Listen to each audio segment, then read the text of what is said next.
Bonjour à toutes et à tous.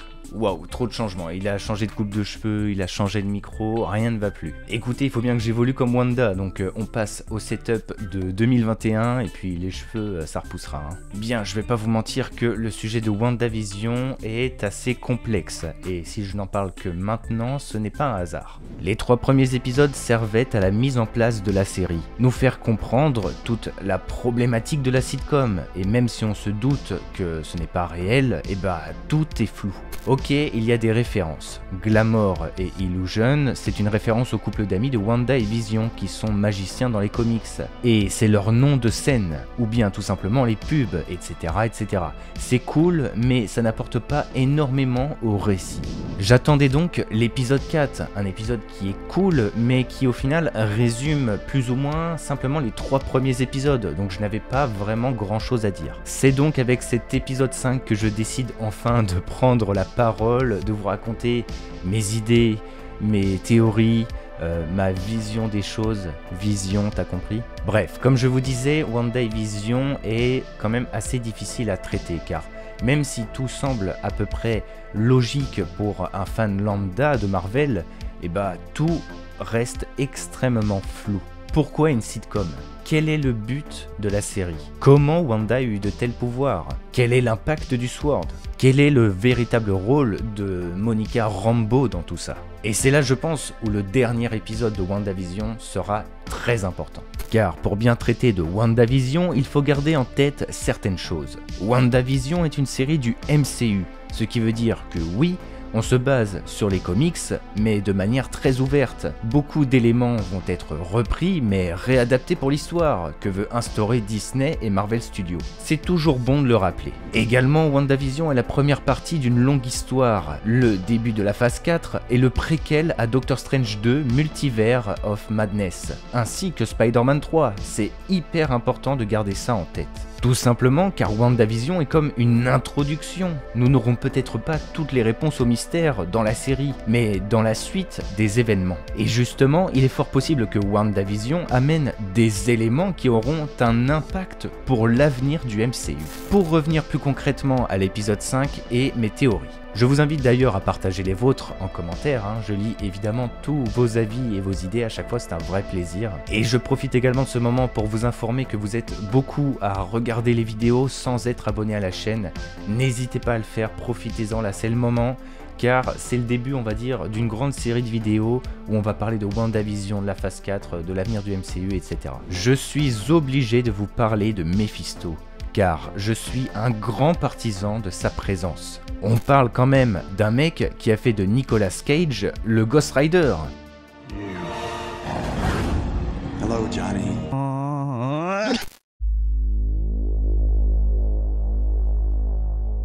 Post-Endgame, Wanda a tout perdu. Pietro est mort face à Ultron, Vision a été tué par Thanos, Hawkeye, même s'il est proche d'elle, il a sa famille, sa vie à faire, et le collectif des Avengers est en quelque sorte dissous. Tony est mort, Captain a pris sa retraite, Banner est en quelque sorte parti de son côté, on va dire. Bref, Wanda est dans une grande solitude et a perdu tous ses proches. C'est là que Mephisto intervient. Wanda nous apprend dans l'épisode 5 que ce n'est pas elle qui a démarré tout ce qui se passe à Westview. Néanmoins, elle en a le contrôle. Elle peut reset quand quelque chose ne l'arrange pas et décider qui rentre ou sort de la ville, comme avec Monica par exemple. C'est un véritable cadeau empoisonné. Nous savons que dans les comics, Wanda souhaite mener une vie simple et heureuse, et que c'est justement à cause de ses dangereux pouvoirs que House of M naîtra. Une réalité parallèle créée par Wanda qui lui permettra de façonner une autre vie à tout le monde. Et par rapport à son histoire personnelle, Tommy et Billy sont une partie emblématique de sa vie.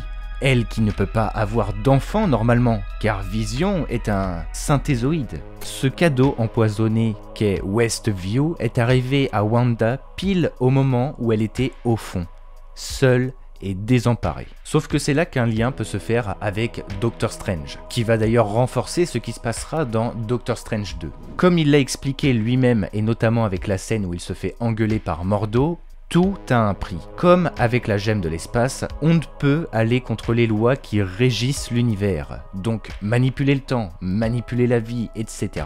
Et ça, même Wanda en a conscience au vu de sa réaction face à la mort de Sparky. Elle en est même inquiète. Tommy et Billy vont à l'encontre des lois qui régissent l'univers, et ça, Wanda en paiera le prix. Pour aller plus dans le détail concernant Mephisto, et pour ceux qui ne connaîtraient pas forcément le personnage, c'est un démon, et plus exactement un démon extradimensionnel.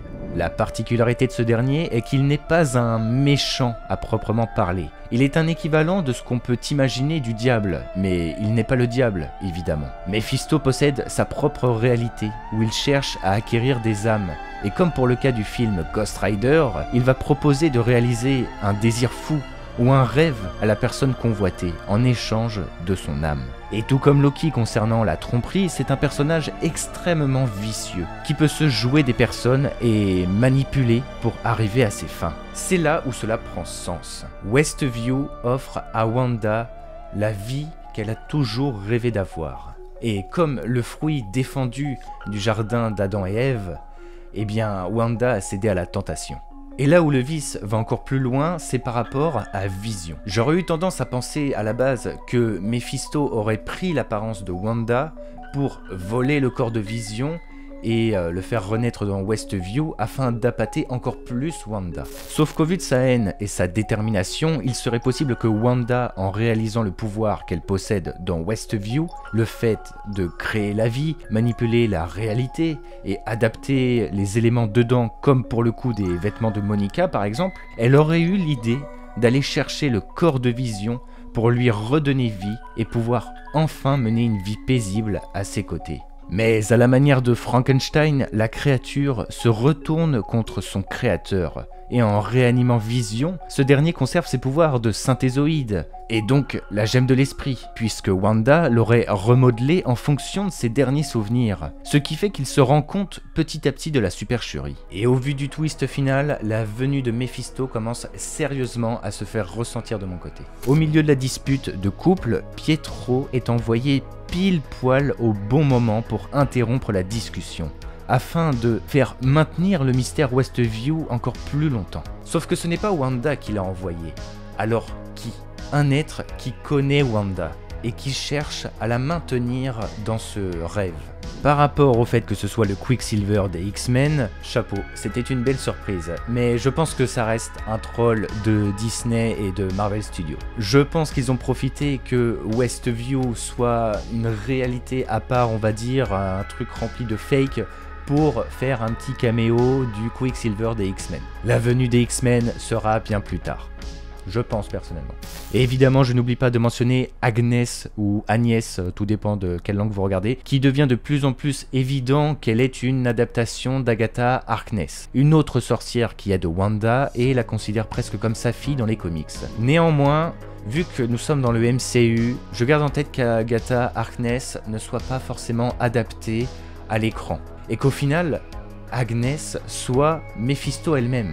Ce que je veux dire, c'est que elle est toujours là quand Wanda a besoin d'elle, pile poil au bon moment. C'est la seule qui semble écouter Wanda à travers les murs, etc. Je sais pas trop comment bien l'expliquer. Elle n'est pas une habitante comme les autres. Et ce qui me perturbe encore plus, c'est la mort de Sparky. Comme par hasard, Agnès retrouve le chien mort avec une vague excuse qu'il a bouffé plein de feuilles de son rosier ou je sais plus quoi. C'est comme si elle testait Wanda pour voir ses pouvoirs. Vu que les enfants ont dévoilé qu'elle pouvait ressusciter le chien, tout de suite ça l'a interpellé Agnès. Mais ça reste une idée à part, mais je la garde quand même au coin de ma tête. Nous aurons l'occasion de revenir de toute façon sur elle dans de prochaines vidéos. Dans tous les cas, je pense vraiment que Mephisto est pour moi un antagoniste parfaitement adapté à la phase 4, et c'est ça qu'il faut déterminer. Il ne faut pas un antagoniste pour seulement WandaVision, mais un antagoniste qui va revenir dans les autres films, notamment Doctor Strange 2. Nous venons de sortir d'un Thanos au sommet de sa puissance, avec le gant de l'infini. La phase 4 symbolise donc une sorte d'après-guerre. On ne peut pas directement enchaîner avec un gros Galactus énervé, non. On a besoin de recentrer le récit, introduire les nouveaux personnages, les nouveaux héros, et continuer l'histoire des anciens avant de ramener le grand spectacle. Mephisto ne cherche pas à conquérir le monde, ou supprimer la moitié des habitants de l'univers avec le gant, mais à manipuler les âmes et enrichir sa dimension de ces dernières. Et là où il est très pertinent pour la phase 4, c'est qu'il n'est pas au niveau de Thanos avec le gant, mais il n'est pas non plus un simple humain comme Mysterio, il est un démon. Une entité qui reste puissante et qui surtout possède sa propre dimension. C'est pour ça que c'est intéressant de le relier à Strange, qui est le seul héros à pouvoir manipuler ces fameuses dimensions pour le moment, et à en comprendre tout le sens. En tant que sorcier suprême, Stephen Strange a le devoir de protéger le monde des créatures dimensionnelles comme Mephisto, et les êtres qui vont à l'encontre des lois qui régissent l'univers. Rappelez-vous de l'ancien qui ne souhaitait pas fournir la pierre du temps à Banner, car cela allait dérégler le cours de l'espace-temps, créer des réalités alternatives, etc. Enfin voilà, la chute sera rude pour Wanda, le retour à la réalité va lui faire très mal et je pense que ça va être à Doctor Strange de gérer tout ça. Sans oublier également le lien avec Spider-Man 3, mais on manque encore d'éléments, on va dire, un petit peu là-dessus, quoi. Je vais m'arrêter là, j'espère que cette première vidéo sur WandaVision vous aura plu. N'hésitez pas à me le faire savoir dans les commentaires, je lis toujours tous vos avis et vos idées, etc. Toujours un vrai plaisir. Nous reparlerons bien évidemment de la série dans les jours à venir, et l'avenir du MCU, de la phase 4, etc. Et puis voilà quoi, je suis très heureux de vous avoir enfin parlé de la série. N'oubliez pas le petit pouce bleu, à vous abonner évidemment, c'est très important. Que le Lionheart, c'est très... Que le Lion bleu, à vous arrêtez là, Mephisto.